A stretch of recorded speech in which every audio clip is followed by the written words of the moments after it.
Welcome back to my YouTube channel. पिछले lecture में हमने देखा था कि हमारे पास स्टेट क्या होती है और स्टेट के एसेंशियल एलिमेंट्स क्या होते हैं। इस लेक्चर में हम कवर करेंगे कि हमारे पास एक स्टेट क्या क्या फ़ंक्शन परफॉर्म करती है। सबसे पहले हम थोड़ा सा ओवरव्यू ले लेते हैं, क्विक ओवरव्यू ले लेते हैं स्टेट के बारे में कि स्टेट हमारे पास क्या होती है। जैसे कि हमने पिछले लेक्चर में बात की थी कि हमारे पास स्टेट जो होती है वो लार्जेस्ट ह्यूमन एसोसिएशन होती है। हमारे पास ये सबसे ज़्यादा स्ट्रॉन्गेस्ट पॉलिटिकल इंस्टीट्यूट है।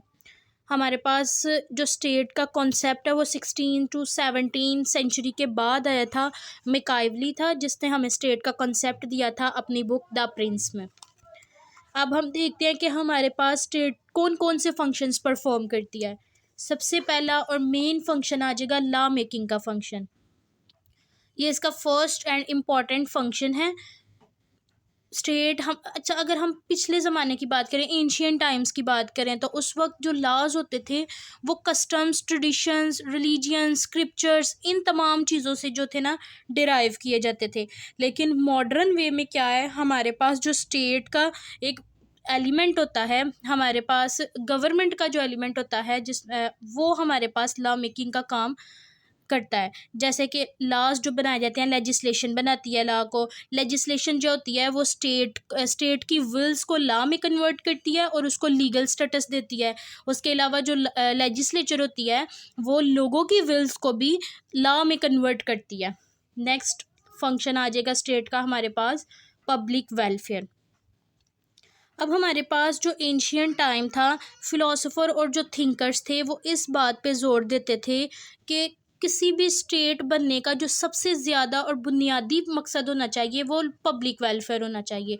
अब पब्लिक वेलफेयर क्यों? क्योंकि जब पहले ज़माने में एंशियंट टाइम में हम देखते हैं, जब स्टेट नहीं थी, स्टेट का कॉन्सेप्ट नहीं था, तो क्या था, वहाँ पे लोग एक दूसरे के खिलाफ जंगें लड़ते रहते थे।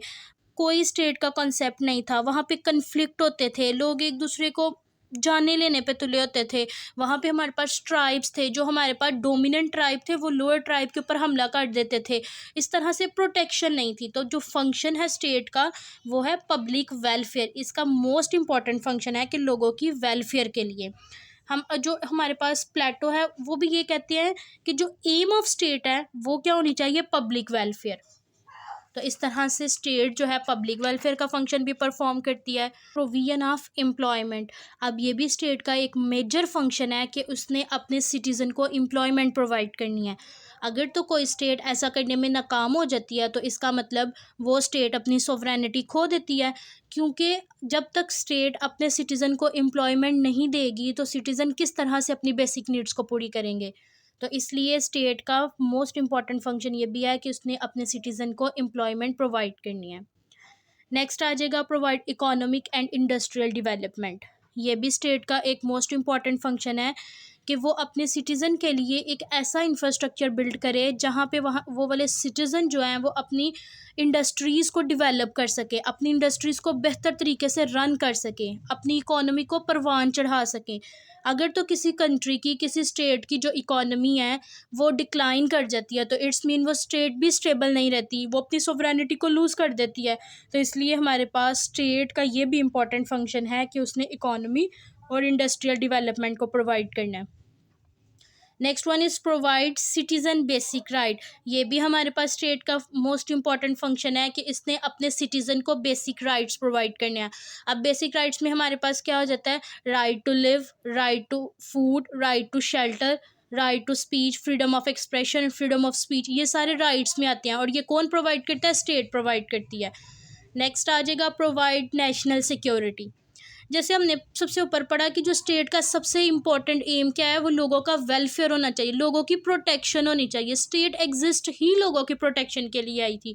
तो इसलिए जो स्टेट है वो अपने सिटीजन्स को बैरूनी हमलों से महफूज रखती है through army. Next function is tax collection. State का ये भी फंक्शन है कि वो अनबाइस्ड मैनर के साथ टैक्स को कलेक्ट करे और स्टेट के वेलफेयर के लिए काम करे। Next one is infrastructure. State का ये फंक्शन है कि वो अपने लोगों के लिए बेहतर से बेहतरीन इंफ्रास्ट्रक्चर बिल्ड करे, रोड्स को बनाए, गवर्नमेंट हॉस्पिटल्स बनाए, पब्लिक स्कूल्स बनाए। तो ये भी उसके इंफ्रास्ट्रक्चर में आता है। Next one is separation of power. अब स्टेट का ये एक मोस्ट इम्पॉर्टेंट फंक्शन है कि इसने पावर को डिस्ट्रीब्यूट करना है लोगों के दरमियान, ताकि तमाम लोग अपनी अपनी हदूद में रहते हुए अपना अपना काम करें और स्टेट के अंदर कन्फ्लिक्ट क्रिएट ना हो। Next one is provide political welfare. अब पॉलिटिकल वेलफेयर देने से क्या मुराद है कि लोगों को वोट का हक देना, रियासत के जो शहरी हैं वो अपने वोट का हक इस्तेमाल कर सकें, इसको कहते हैं पॉलिटिकल वेलफेयर। और ये किसका फंक्शन है? स्टेट का। उसने अपने सिटीज़न को ये हक देना है कि वो अपने वोट के ज़रिए अपने रिप्रेजेंटेटिव को इलेक्ट करें। नेक्स्ट आ जाएगा good relation with other sovereign state. This is also most important function of state कि वो अपनी दूसरी रियासतों के साथ, दूसरी स्टेट्स के साथ अपने फ़ॉरेन रिलेशन को बेहतर बनाए। अगर फ़ॉरेन रिलेशन बेहतर होगा तो ऑब्वियसली उस स्टेट की इकॉनमी बेहतर होगी, वो दूसरी दूसरी कंट्रीज़ के साथ ट्रेड कर सकेंगे, जिससे उनकी अपनी स्टेट को बेनिफिट होगा। ये कुछ यहाँ स्टेट के फंक्शन थे, इसके अलावा भी और बहुत सारे बन सकते हैं।